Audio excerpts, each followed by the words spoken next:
Welcome to smart PCB service. तो आज हमारे पास है एक कमर्शियल एसी कहूँ या सेंट्रल एसी। हमारे जितने भी होते हैं पैकेज यूनिट और चिल्लर एसी, तो उनके अंदर जो है ये थर्मोस्टेट यूज़ होता है। तो आज हम इसकी जो है वायरिंग डायग्राम के बारे में जानेंगे, क्योंकि अगर आप किसी फैक्ट्री में या किसी मॉल में या शॉपिंग कम्प्लेक्स में कहीं भी अगर आप काम करने जाते हैं तो उसके अंदर जो आपको है वो पैकेज यूनिट या कैसेट यूनिट, तो जो भी बड़े पैकेज यूनिट वाले जो भी एसी होते हैं तो उनके अंदर ये यूज़ होती है। तो एक कैरियर की थर्मोस्टेट है। इसके अंदर एक तो आती है जो एसी लाइन से ही ऑपरेट होती है, 220 पे इन आउट करती है, और एक ये आती है जो कि 24 वोल्ट पे चलती है एसी पे। इसको 24 वोल्ट डीसी नहीं, 24 वोल्ट एसी चाहिए। और इसका जो कंट्रोल है उसके लिए इसके अंदर जो है वो एक बैटरी लगी होती है, उससे इसका जो कंट्रोल है वो चलता है। हमें जो कंट्रोल वायरिंग करनी है एक अलग से रिले को ऑपरेट कराने के लिए, वो सारा काम इससे होता है। आप चाहें तो इसे अपने घर के स्प्लिट एसी में भी लगा सकते हैं। अगर आप इसे चाहें कहीं भी यूज़ कर सकते हैं। ये एक थर्मोस्टेट ही है हमारा। तो आज हम जो है इसकी वायरिंग डायग्राम के बारे में भी समझेंगे और इसकी सेटिंग फंक्शन के बारे में भी जो है समझेंगे। तो ये पीछे की तरह अगर आप देखेंगे तो यहाँ पर एक लेवल का भी निशान दिया गया हुआ है। तो इसको ऐसे आप चाहें तो ओपन कर सकते हैं ऐसे। इसके इंटरनल कंट्रोल के लिए हमें बाहर से सप्लाई नहीं देनी है, तो उसके लिए इसके अंदर बैटरी लगी हुई है। और इसको जो है वो आप अपनी दीवार पे फिट कर सकते हैं। यहाँ पर 2 स्क्रू मार के दीवार के साथ ऐसे लेवल यहाँ पे परमानेंटली है, तो आप देख के इसको फिक्स कर सकते हैं।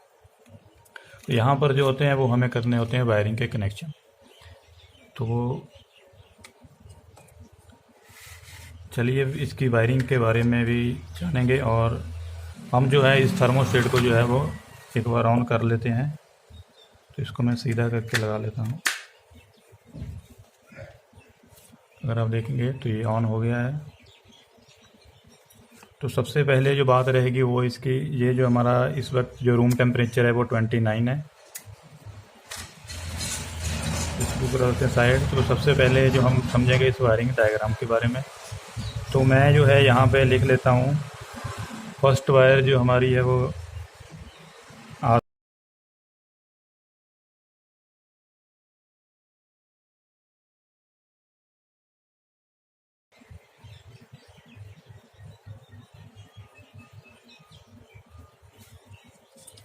तो इसकी वायरिंग में आपको मैं बता दूं कि जो हमारा स्टेप डाउन ट्रांसफार्मर होता है वो हमारा जो पैकेज यूनिट है, कोई भी यूनिट है तो उसके आउटडोर में लगा रहता है। तो वहाँ से जो है हमें फर्स्ट जो सप्लाई आती है 2 वायर जो हमारी आएगी 24 वोल्ट प्लस और 24 वोल्ट माइनस की, वो इसको देनी है। इसके बाद जो इससे आउटपुट जाएगी, इसके अंदर अगर एक फ़ैन की, एक तो फ़ैन की जाएगी फ़ैन को ऑन करने के लिए, दूसरी जाएगी कंप्रेशर को ऑन करने के लिए। अगर उसके अंदर 2 कंप्रेशर है तो उसके अंदर यहाँ से जो है कंप्रेशर के लिए 2 वायर हैं, एक फ़ैन मोटर के लिए 3, और 2 वायरें इसकी इनपुट होगी। तो इसमें जो है टोटल 5 वायर रहती हैं। तो हमारी जो आरसी पिन होती है वो होती है हमारी कूल की, यानी कि हमें जो यहाँ पे लगाना है 24 वोल्ट का जो पॉजिटिव सप्लाई है वो लगाना है। और जो हमारी सी वायर है कॉमन, तो सबसे पहले हमें यहाँ पे लगाना है 24 वोल्ट माइनस का नेगेटिव। तो ये चीज़ें तो कन्फर्म हो गई। तो ये जो हमारी आती हैं वो आती है एक स्टेप डाउन ट्रांसफार्मर से। इस आउटडोर के अंदर क्या होता है कि एक जो होता है वो हमारा ट्रांसफार्मर होता है जिसे हम 220 डायरेक्ट देते हैं, 220 वोल्ट एसी। और आउटपुट में जो हमें मिलता है वो मिलता है हमें 24 वोल्ट एसी। तो ये 24 वोल्ट को हमें प्लस और माइनस को इंडोर के अंदर 2 वायरें, तो ये हो गई हमारी।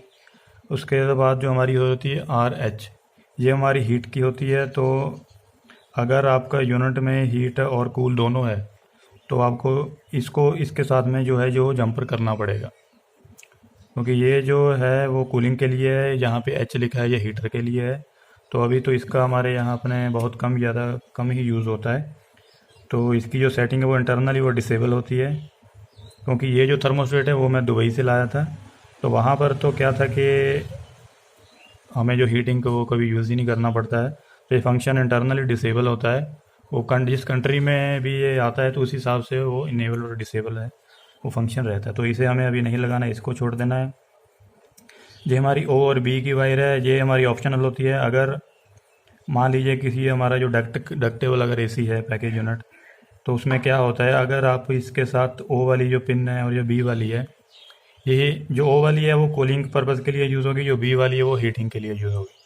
यानी कि जो हमारा एक डक्ट के अंदर जो डंपर लगता है, जिसे हमें हीटिंग के टाइम ओपन करना है या कूलिंग के टाइम में ओपन करना है, उसको कंट्रोल कराने के लिए यहाँ पर ये होता है। अदरवाइज़ तो हमारी जो ग्रिल लगी रहती हैं वो डायरेक्ट ही हमारे आती हैं, तो इसका भी बहुत कम यूज़ है, वो नहीं होता है। यहाँ पे होता है, जहाँ पर भी ये डंपर लगे रहते हैं उनके लिए भी एक अलग से वो थर्मोस्टेट है वो ऑलरेडी लगी रहती है। तो अगर वो आपको इसके साथ करनी है तो आप इस वायर का यूज़ कर सकते हैं। जो हमारा वाई हो गया, तो ये जो हमारा होता है ये होता है हमारा कंप्रेशर के लिए।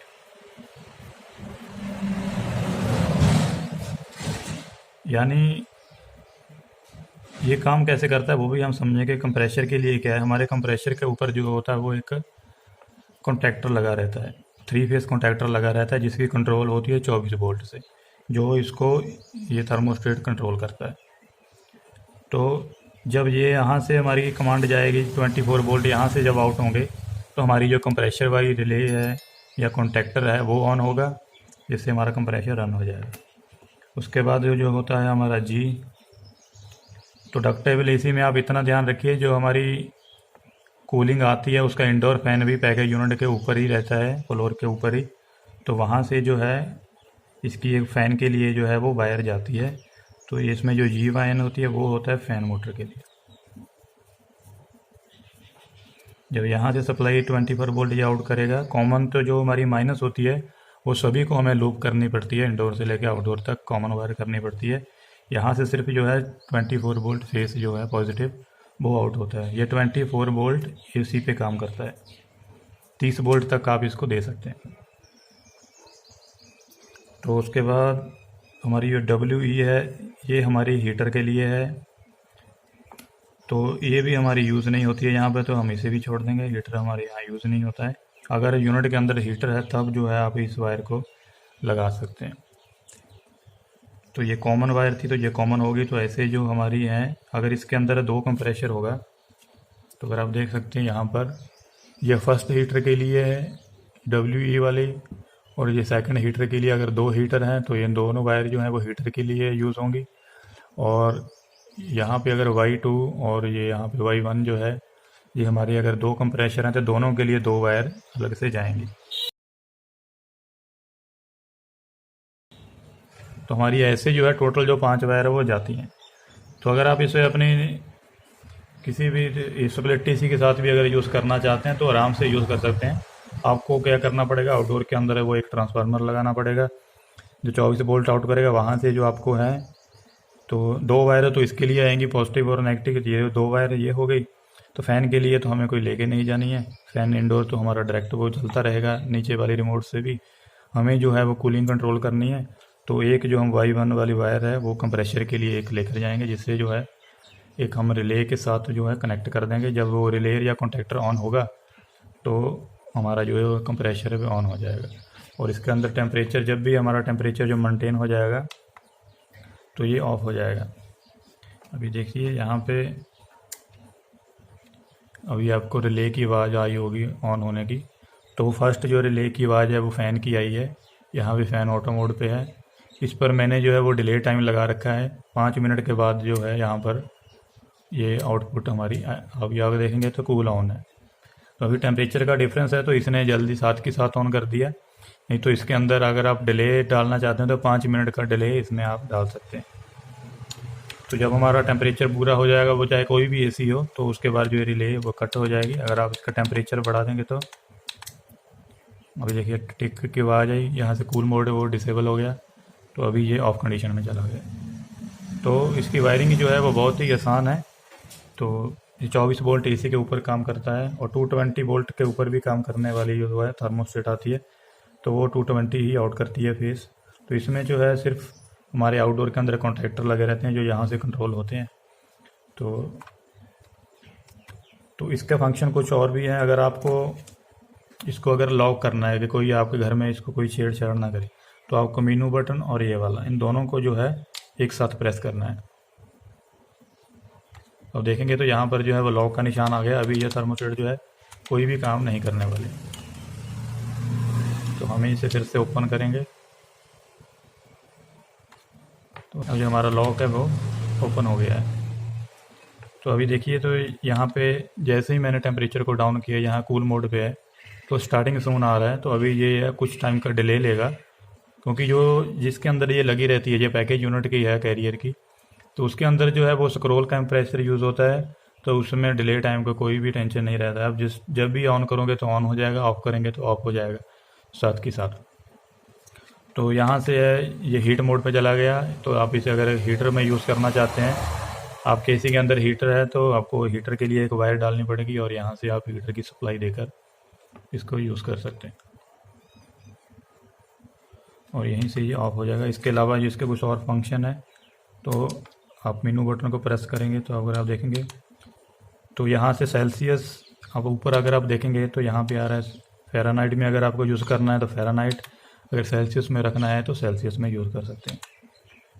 तो ये सेल्सियस, ये फ़ारेनहाइट, तो हमें जो है वो सेल्सियस में रखना है। यहाँ से हम नेक्स्ट करेंगे। यहाँ पर जो है अगर आप चाहे तो अपने रूम टेम्परेचर का जो सेटिंग है वो भी कर सकते हैं। रूम टेम्परेचर मतलब अगर नॉर्मल हम देखेंगे तो यहाँ पर 29 है। अगर आप चाहें तो इसको भी चेंज कर सकते हैं। मतलब एक तो हो गया आपका नॉर्मल टेम्परेचर जो 29 है। अगर आप इसको शो करना चाहते हैं कि हमारे रूम का टेम्परेचर 25 है तो ये 25 पे हो जाएगा। उसके बाद जो जितना आप यहाँ पे सेट पॉइंट करेंगे उस हिसाब से ये काम करेगा। मतलब इसमें आप दोनों टेम्परेचर जो है वो सेट कर सकते हैं। तो ये हमारा टेम्परेचर हो गया, ये डिस्प्ले के लिए हो गया, ये ऑटो मोड है, तो यहाँ पे एंड है। तो सिर्फ इतने से ही फंक्शन है।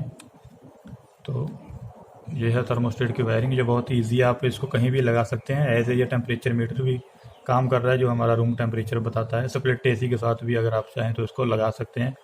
आपको सिर्फ एक कॉन्टैक्टर लगाना है और ये वायरें डालनी है। वायर बिल्कुल पतली डालनी है, 0.75 mm जो हम अर्थ के लिए भी डालते हैं वो वाला साइज अगर आप डालेंगे तो ये प्रॉपर हो जाएगा। कोई भी step down transformer 500 milliampere तक का आप लगा सकते हैं और इसको यूज़ कर सकते हैं।